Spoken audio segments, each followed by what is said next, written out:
Halo Bapak Ibu Guru Bahasa Inggris, semoga semuanya baik-baik saja. Today, we will experience professional development by discussing bagian-bagian awal dalam sesi belajar mengajar. Bagian-bagian ini ada yang menyebut sebagai warm-up, apersepsi, hook, lead-in, atau istilah yang akan kita pakai dalam video ini adalah lesson opener. Apa saja sih yang bisa kita jadikan sebagai lesson opener? Lesson opener yang bagus itu seperti apa? Dan bagaimana contohnya dalam sebuah pelajaran? Those are the things that we will discuss in this video. Let's start!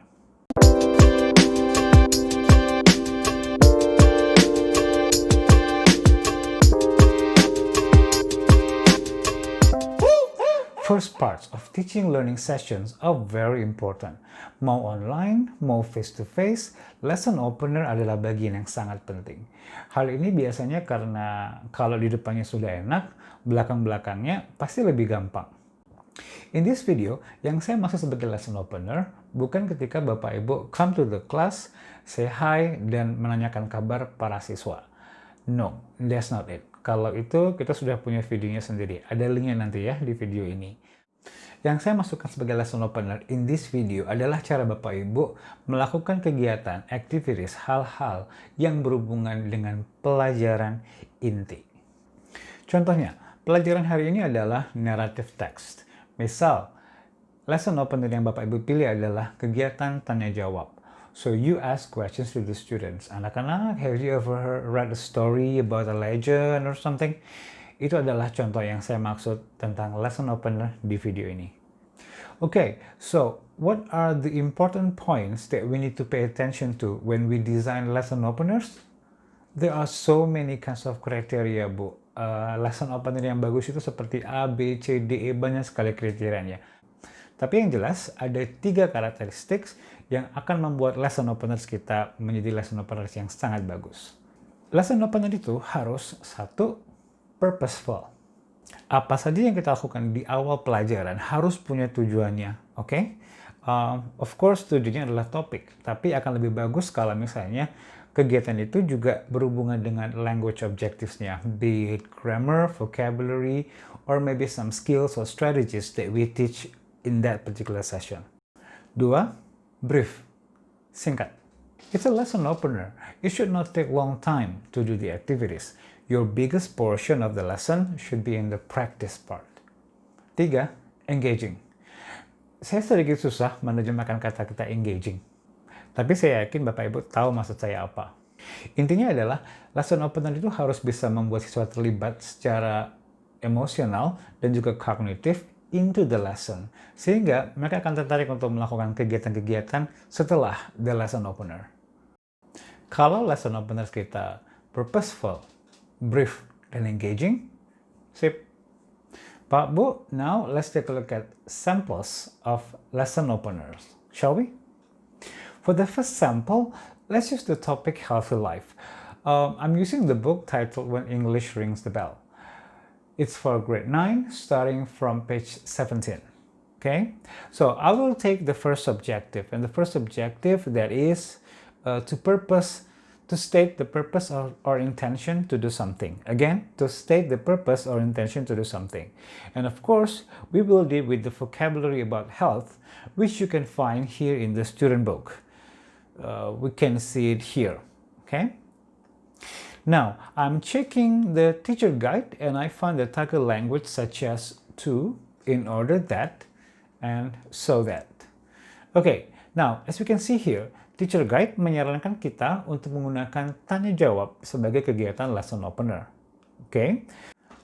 Tanya jawab itu adalah sesuatu yang pasti ada di bagian awal pelajaran kita. So, let's try something else. Okay, Pak, Bu?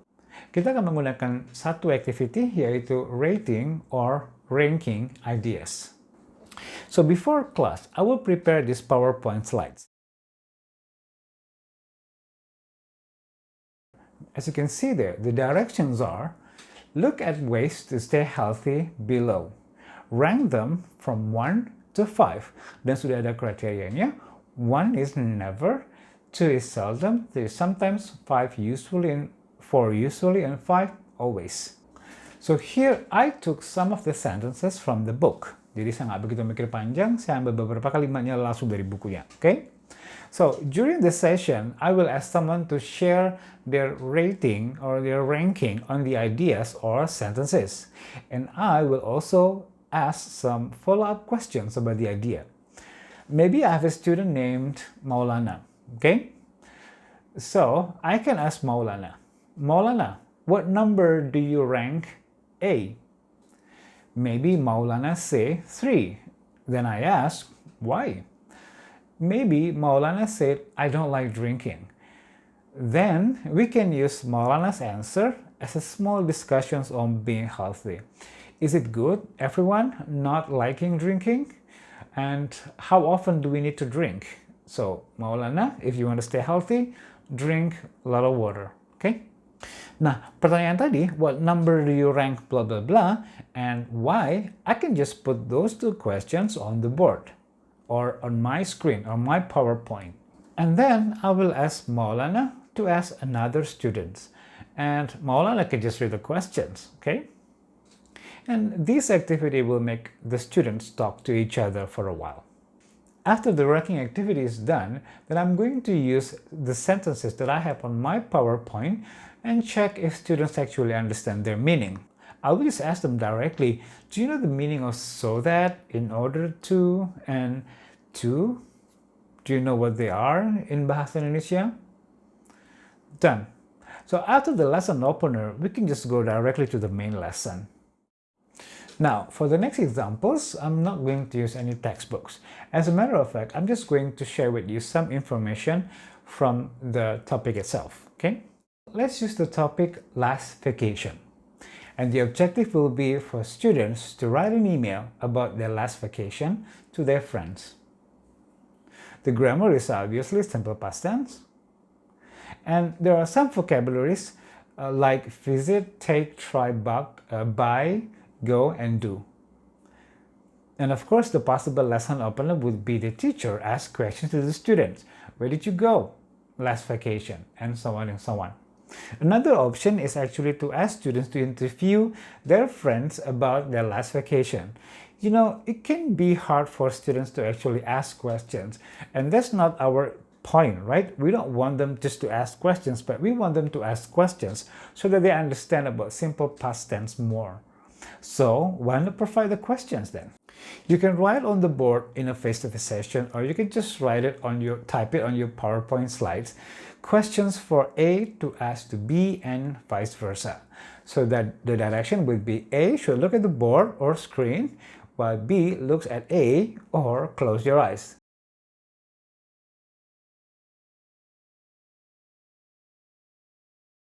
See what I mean? Okay, A is going to be the one asking the questions, but we have to make sure that B does not see the question. So we tell them, A, look at the board or the screen, and then ask the questions to B. While B, you cannot look at the board. You cannot look at the screen. You have to look at A's face or close your eyes. Okay? Just listen to A's question. So the questions can be, when was the last time you went for a holiday? Where did you go? What did you do? And then take turns.